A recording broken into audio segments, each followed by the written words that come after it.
questions. Thank you, Mr. Chairman. I appreciate it very much. Mr. Secretary, I want to talk to you today about the health concerns plaguing the youth of our nation. We've seen an influx of illicit fentanyl and other dangerous illicit substances coming across the southern border, all while we are amid an unprecedented mental health and substance abuse crisis. Our children are being poisoned by drugs that flood across our southern border. And I always say that fentanyl is a weapon of mass destruction.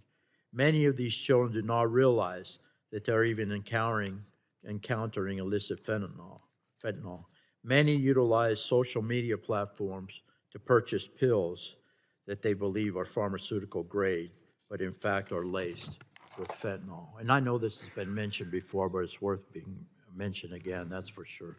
The HHS budget suggests expanding the CDC's, and I quote, "What Works in Schools" program centered around health education for middle and high school students.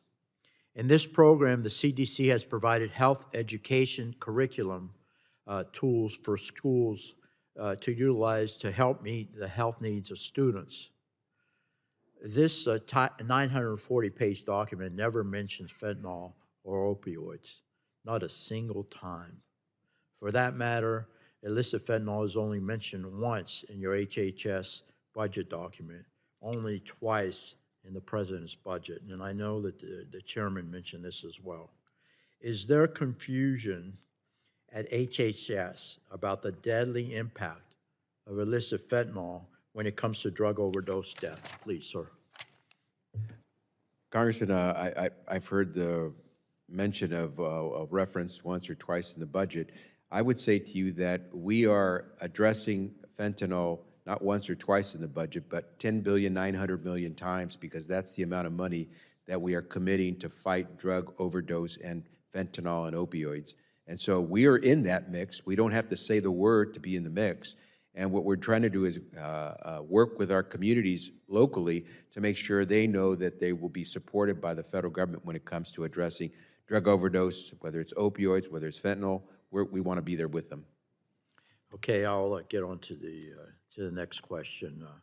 Last year, you told me when I asked about the status of Medicare's transitional coverage of emerging technologies rule, and also expressed concern about CMS acting as a second gatekeeper to the FDA, particularly due to the agency's misguided NCD decision on Alzheimer's treatments.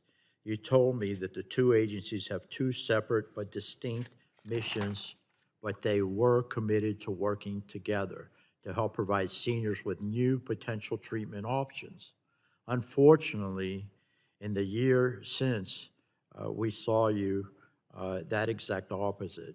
Unfortunately, the exact opposite has occurred, and I know my colleagues have mentioned this as well. CMS doubled down on its policies and blocked coverage for the entire class of these treatments when it comes to Alzheimer's.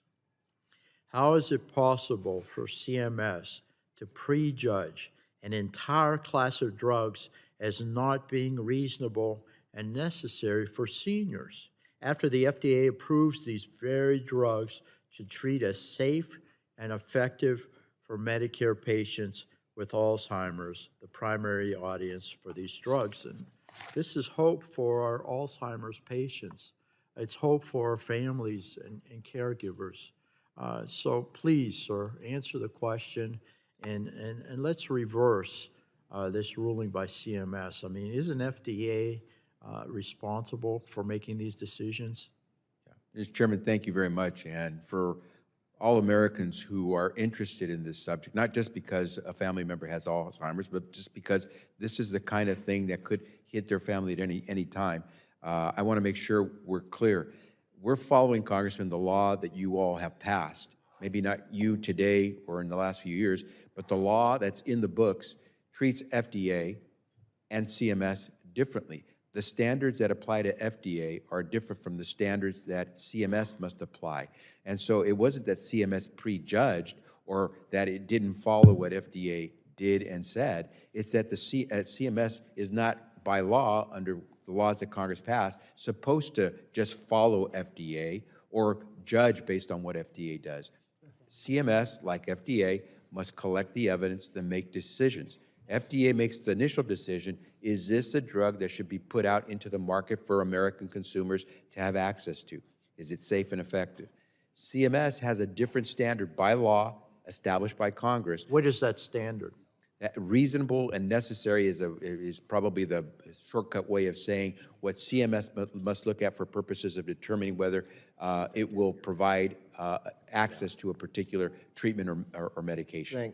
Thanks, the time's expired. I'll let you go look, because we're all interested in that, and we, a lot of people in this room are interested in that as well. So we appreciate